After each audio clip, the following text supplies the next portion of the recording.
one of the things you go on to say in the film is that being a percussionist isn't just about striking things, it's about drawing sound out from an inner depth of the instruments. Do you want to just elaborate on that a bit?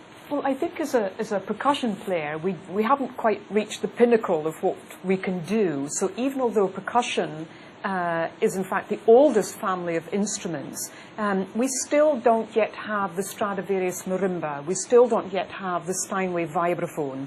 We still haven't reached the pinnacle physically of what we can do as far as playing certain instruments are concerned.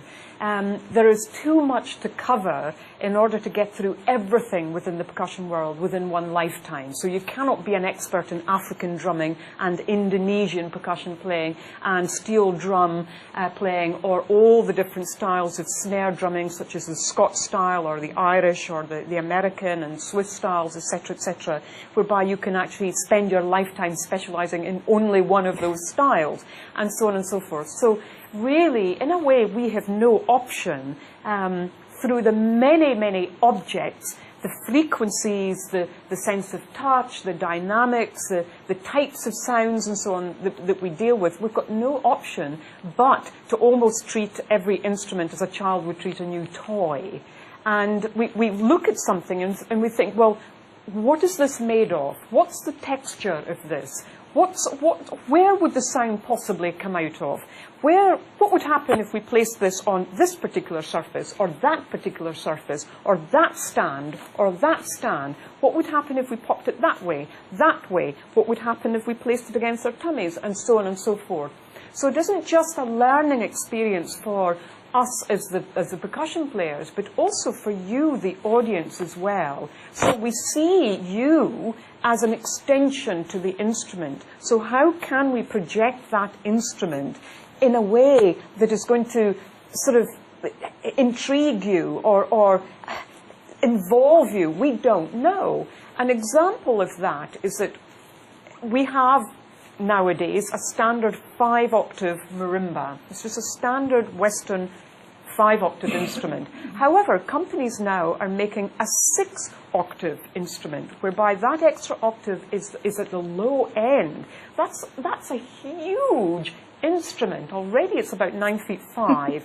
So think about this. You know, you're adding on possibly another 5 feet. That's huge. So physically, I have to think, how do I negotiate this instrument?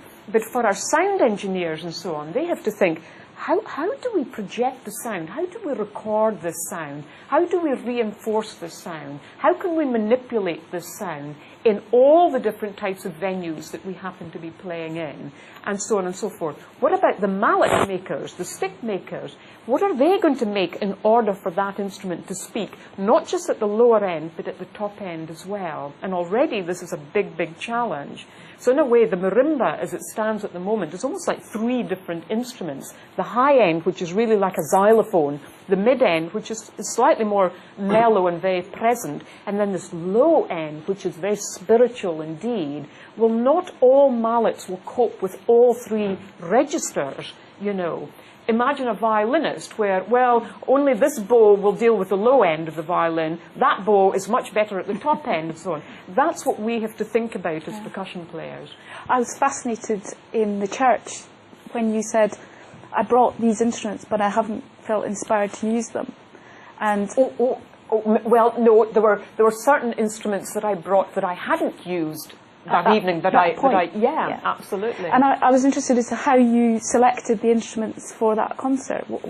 How do you, because you have thousands of instruments, how do you go about selecting the ones that, for any one given performance, particularly an improvisation performance, which that was? Well, for an improvised concert, I have to think of the space that the venue has. And so we did a little bit of homework beforehand to see exactly what kind of space we would have.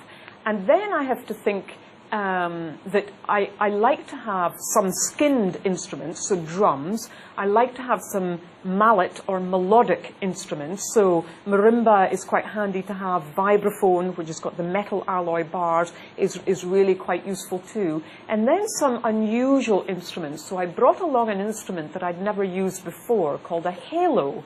And it's almost like an upside-down steel pan. It's almost like a spaceship, but it has these wonderful pitches to it. So I wanted to experiment with that.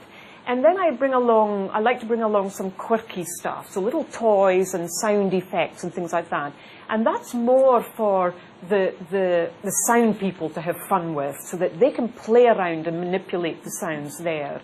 But also, I understand that Fred can be a percussionist, he can be a string player, he can be like an